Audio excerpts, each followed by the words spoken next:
I think Ryan could finish that. Yeah. Maybe a day. All right. Well, I want to thank you all for coming.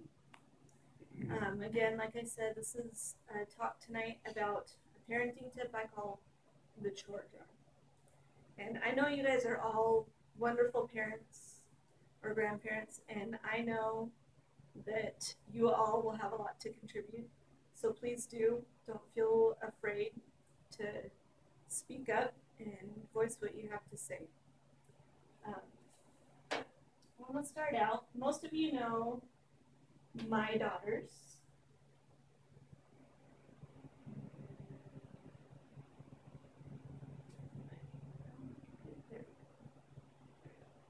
This is my daughters in December of 2012. They had just moved into our home.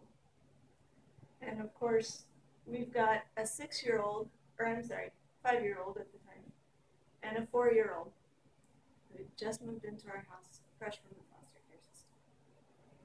It was fun, I'll tell you that. But we sure learned a whole lot as we went through the adjustment of bringing these two wonderful girls into our home. And they are amazing. So we're going to talk about something that I've learned with my own girls. Now, who here thinks that their home could be a little cleaner? Yeah. And who here thinks that their kids could use more to do to keep them out of trouble? Yeah. So that's kind of what the chore jar is all about. The idea is that it helps keep our homes cleaner, and it helps give our kids something positive to do in a couple different ways. So first, what is the chore jar? What I did was I had my daughters make a little jar. You could use an old like pint milk thing, cut it in half, or whatever you want to do. Maybe let them decorate it. And what you do is for each child in your home, you have a chore jar with chores that are appropriate for their age group. Because you may have a wide variety of ages in your home, and most of you do.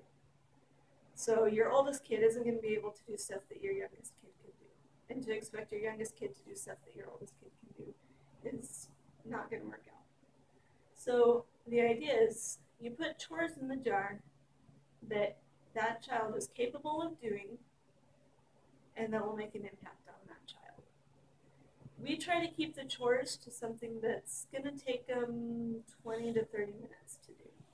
Older kids, you might want to make it something even longer than that, just depending on how long it takes them to kind of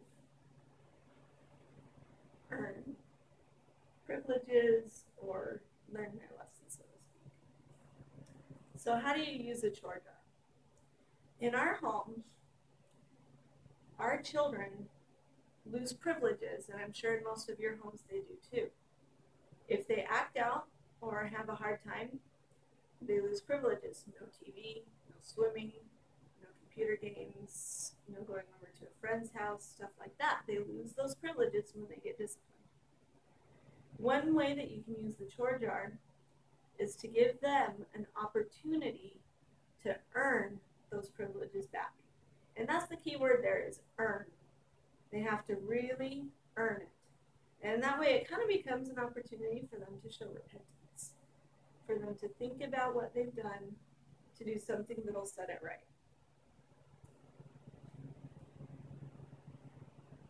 Can you get children excited about the chore jar? Absolutely.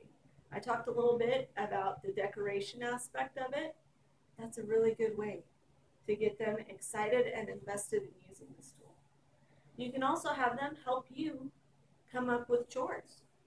My kids are a lot more excited about doing the chores that they put in there than the chores that I added, because those are fun for them and they still learn from them.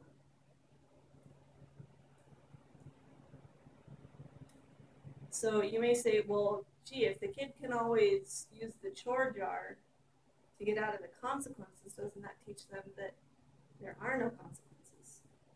Well, not really, because they're still having to do something to earn those privileges back. And it's something that's taken them a while to do, and is probably a little bit difficult or something that they definitely wouldn't choose to do at that moment on their own. So the kids definitely learn that there are long-term consequences for their choices. And also, nothing says you have to always give them the option of doing the chore jar. If it's something that your family just has a hard, fast rule about, maybe that's something that if they say, hey, can we do the chore jar for this? You might say, no. Another way to get them invested in the chore jar, which I mentioned earlier, is to allow them to earn extra privileges by doing chores in the chore jar. Your kid may come home and say, Mom, Dad, can we have McDonald's for dinner tonight? I hear that from my girls all the time. If you feel like you want to do it for them, but they haven't really necessarily earned something that fun for the day, give them an opportunity to pick from the chore jar and do something from the chore jar to be able to do that. Or maybe if they want something really big, say you do something from the chore jar every day for so long, or you do so many things from the chore jar over the next week, and you'll learn that.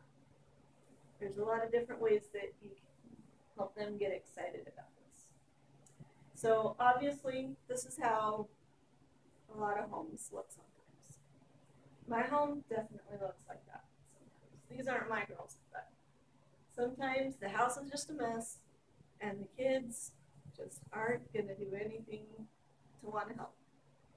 But hopefully, using the chore jar at your home, your house will be more like this, where the kids are playing, having fun, and then the home is clean.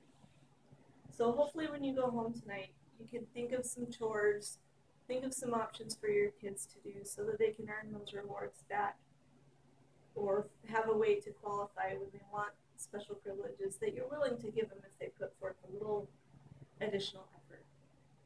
And again, I want to thank you all, being my wonderful audience, for coming and listening to my presentation. Do you have any questions about what we've talked about? Just that I think it's a wonderful idea. Thanks. Hopefully it's something that you can all find ways to incorporate into your own homes. Because that's one thing. Every home is different, and every home is going to implement things their own way. So do you pick the chores for them that they need to do, or are they allowed to pick the chore out of their jar? Well, they pick it at random. So Okay. they're not looking through it and saying, I want to do this one. Okay. They have to pick it at random, luck of the draw, which chore they're going to have to do.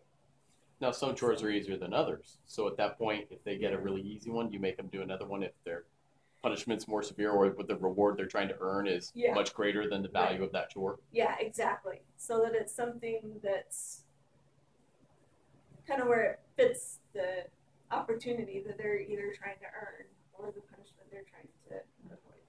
Are these additional chores into the normal everyday, make your bed, brush your teeth, those kind of chores are the normal everyday chores? Right. These ones are in addition. These ones are in addition. Okay. So, for example, at my home, some of them are clean the windows. That's not on their typical list of chores. Or vacuum. Or cleaning the crud that gets on the walls. That's not a typical everyday chore that your kids do. It might be on your Saturday chore list at some homes, but, hey, they didn't have else to do on Saturday if they've done that one during the week. So,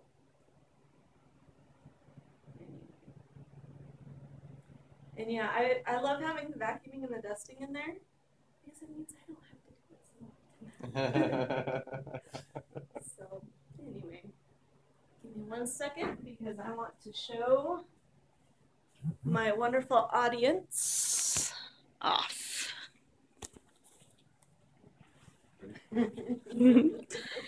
And I want to thank you all so very much for coming tonight.